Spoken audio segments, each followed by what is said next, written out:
Well, thank you very much, and I'm told this is a rather historic meeting because these countries have been bordering each other for many, many years, and it doesn't happen much, although they like each other. I found that out today, and I've sort of heard about that. They actually like each other, Lebanon and Israel.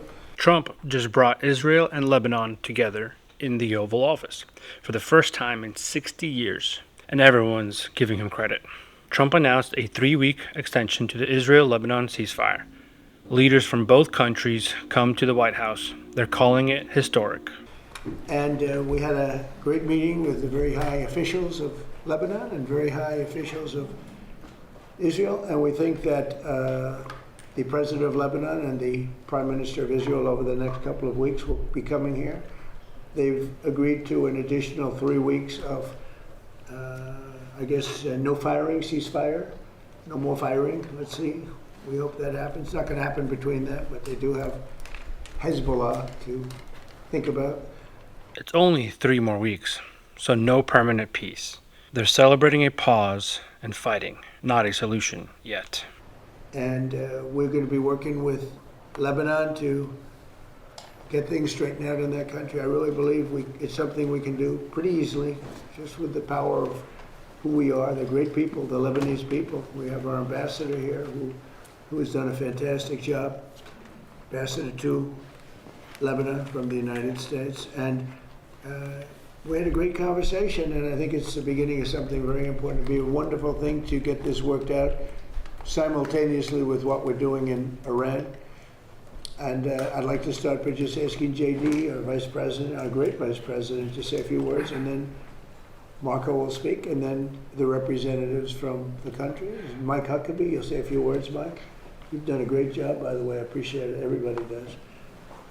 And JD, please. Yes, sir. Well, first of all, congratulations. Congratulations to you and our Secretary of State, but most importantly, congratulations to the people of Israel and Lebanon. I think it's a major historic moment. We're going to extend the ceasefire for 3 weeks that's already in place between Israel and Lebanon. Of course, it wouldn't have happened without the president's direct engagement. The fact that you have these leaders of different countries coming together for the first time, they came together in the Oval Office, and they came together because of energetic diplomacy, of course, led by the President of the United States. So I think it's a big moment for the world. It's a big moment for our country, but just very proud to be a part of it. So thank you, sir, for making it happen. Thank you very much, JD. Thank you, Mr. President, for hosting this. Actually, the President wanted to be personally involved, and I'm glad he was, because it made it possible to get this extension, and it gives everybody time to continue to work on what's going to be a permanent peace between two countries that want to be at peace. Both are victimized by the same terrorist organization, a terrorist organization that no doubt has victimized Israel, but has also victimized the people of Lebanon. The people of Lebanon deserve to live in a country that's peaceful and prosperous. They have an opportunity to do that. They have a history of that. And what's standing in the way is an organization that operates, a terrorist organization that operates within their national territory that threat needs to be eliminated. And so thank you, Mr. President, for this gathering today and for convening it and being a key part of it. And it buys us time to continue to work. I'm very optimistic that in a few weeks we'll be even closer to the kind of permanent peace that the people of Israel and Lebanon deserve. Thank you very much. Michelle, please. Well, I would like to thank the President, the Vice President, and Secretary to make this historical meeting today that bring two countries that they've never been next to each other more than today in a way. This is 60, 70 years in the making, and today is really the historical day. Thank you, Mr. President, Vice President, Secretary, and I'm going to keep going, working for a peace that hopefully we'll get it as soon as possible. Thank you. You're a very successful man. And when I asked him if he'd like to be ambassador to Lebanon, I said, could be a dangerous job. He said, well, I'm Lebanese. I was born in Lebanon, and your parents have a whole big history. He said, danger doesn't matter to me, really. It's something I want to do. He's very successful. He didn't need this. And I think it's probably more dangerous than you even thought, but you've done a fantastic job. So. It is an honor for me to serve you, Mr. President, and then I'm going to go till the end. Thank you. Thank you very much. And likewise, Mike Huckabee. We all know Mike, and he didn't need it either, did he? But he's doing a fantastic job. Mike, go ahead, please. I just want to say, Mr. President, what an amazing opportunity to be here at a moment of history. The people of Lebanon, the people of Israel are neighbors, and they want to get along. They can get along. But it's like neighbors who have a rough little kid living in the neighborhood who keeps throwing rocks at everybody's window. And if the kid will quit throwing rocks, the neighbors can get along and start actually working together. The president has initiated something that is truly bringing the neighborhood back to a neighborhood and recognizing that the problem is not Lebanon and the problem is not Israel. The problem is Hezbollah, the bad little kid throwing rocks.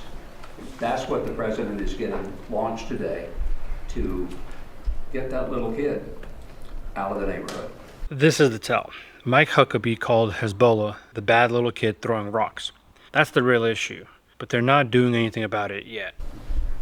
Thank you. Mr. Ambassador, please. Well, thank you, Mr. President, for your hospitality, for bringing Israel and Lebanon together here in the Oval Office. Israel wants peace with Lebanon, and Israel wants security for its citizens. We're united with the Lebanese government in wanting to rid the country of this malign influence called Hezbollah. And now that, Mr. President, under your leadership, Iran has been so degraded, the possibility of degrading Hezbollah and liberating Lebanon from their occupation is real.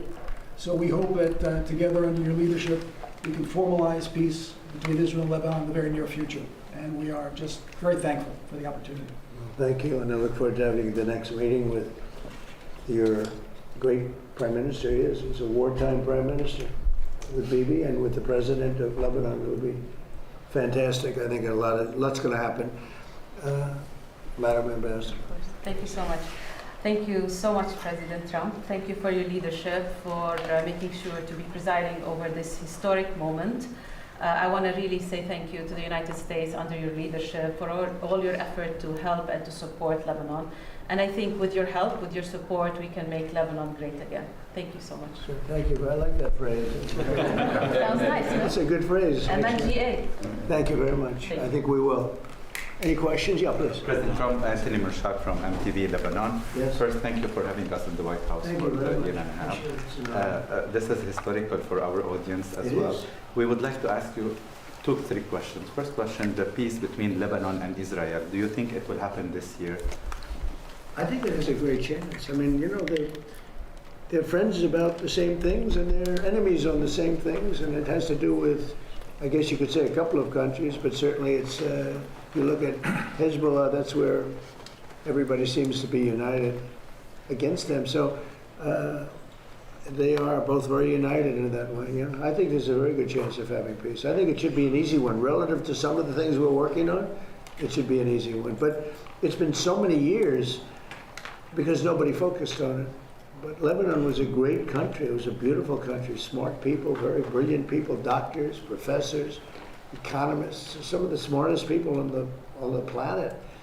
But it got torn apart by different factions and nothing having to do with them, outside factors.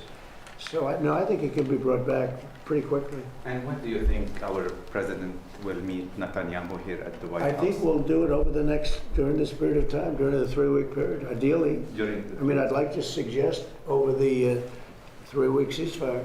Right? If you can do that, we're here. And We'll do it in the Oval Office. And regarding Hezbollah, he's not responding to our government. He's doing whatever he wants. What do you say for Hezbollah? And do you Israel think has he will to, enter I mean, military? we're just talking about it. Israel is going to have to defend itself if they're shot at, and they will. I would never say that they can't. It would be nice if they wouldn't have to bother with that, but if something happens, they're going to have to defend themselves, as you know. But they're going to do it carefully, and they're going to be surgical as opposed to beyond surgical. And, you know, there's a lot they can do. But Israel is going to have to defend itself. And regarding our Lebanese speaker, Nabil Berri reportedly told Prince Yazid bin Farhan that Lebanon will not move forward with peace unless Saudi Arabia is involved. What is your reaction to that statement, and do you believe Saudi Arabia must play a central role in a potential Lebanon-Israel peace process? Well, Saudi Arabia is great, and they have a great leader. And I think that they'd be very happy with this. I haven't spoken to them, I will. This happened very quickly. But Saudi Arabia is going to be, they're great people, a great place, incredible place. I know it very well. But I know the leader very well, and he'd want to see something like this happen. He's a tremendous guy. Yeah? And make Lebanon great again. This is our slogan on MTV Lebanon. make America great again and make About what? Lebanon great again is our slogan on MTV Lebanon that all the Lebanese and our audience are putting hope on you, Mr. President. Make Lebanon great Make again. Lebanon great again. It's a good slogan. It works for here. I think it's maybe the greatest political slogan in the history of the world, make America great again. They're sidestepping the question. The Lebanese reporter tried Make Lebanon Great Again. Trump said it's the greatest slogan ever. But this is about peace, not slogans. But, you know, we're great now, so I will never say that we won't use that slogan, MAGA. But we have another one, America is back. Where's that at? Does anybody have a look? No, yeah, that's the old one, and then show them the new one. And we're never changing MAGA. I don't have the courage to change MAGA. Make America great again, but Here's the thing. They're celebrating a 3-week extension. Hezbollah is still there. This is progress, but it's not peace yet. If this makes you proud, hit like and subscribe. A historic meeting, but it's not real peace yet. you know, we're great now. We're the hottest country anywhere in the world. We're the most powerful country in the world by far. And we suffered years of abuse by people that were grossly incompetent, like Biden, like Obama. Obama was incompetent. He was a great divider. And we're a great country again. We're respected all over the world. That's why this happened so fast. I mean, it can happen fast. Thank you.